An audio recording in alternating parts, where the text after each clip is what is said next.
Ej, der måtte man jo ingenting, så var det sjovt lige at prøve det, ikke? Og det gik. Ja.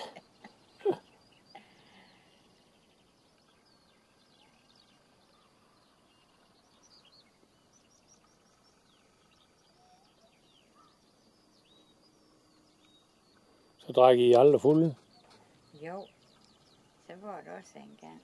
Det skal jeg snart vente til lære hun kommer. Ej, lad os bare høre. Hvad?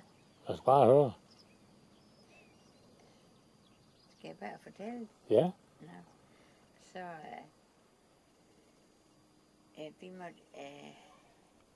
vi måtte jo komme med. Vi måtte jo få sådan, at de havde gæster af tandlæge og sådan noget fint folk jo.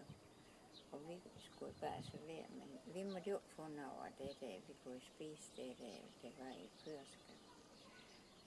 Og så havde de fik jo både vin og rødvin og hvidvin der, hvor bo jo.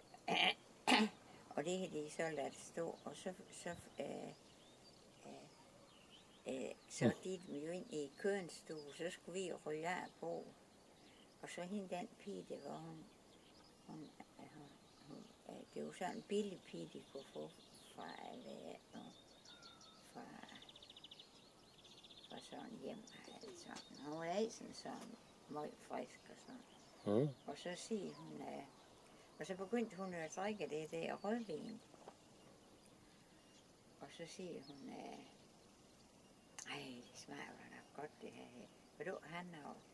Og jeg tog, ej, det kan jeg altså lide. Jeg har aldrig smagt rødvin før jo. Ej, det kunne jeg sådan ikke lide.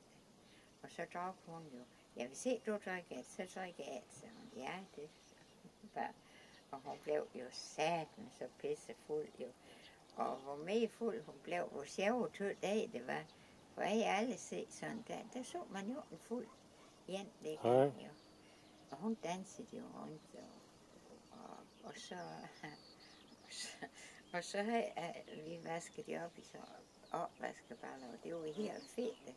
Og så tog hun det baller der, og så dansede hun så, da la la la la la, sagde hun så. Og lige pludselig så smiger hun alt det opvaskevand op af et vindue ude i køkkenet, til det svam over det hele, og hun var pissefuld. Hold kæft, hvor blev hun gammel. Og så kom hun jo lige ud i det sidste, og jeg kunne sætte med det ved med at grine. Og jeg synes, det var vældig sjovt, da jeg havde set sådan fuld jern før. Og så siger hun, nå, kan du gå op i seng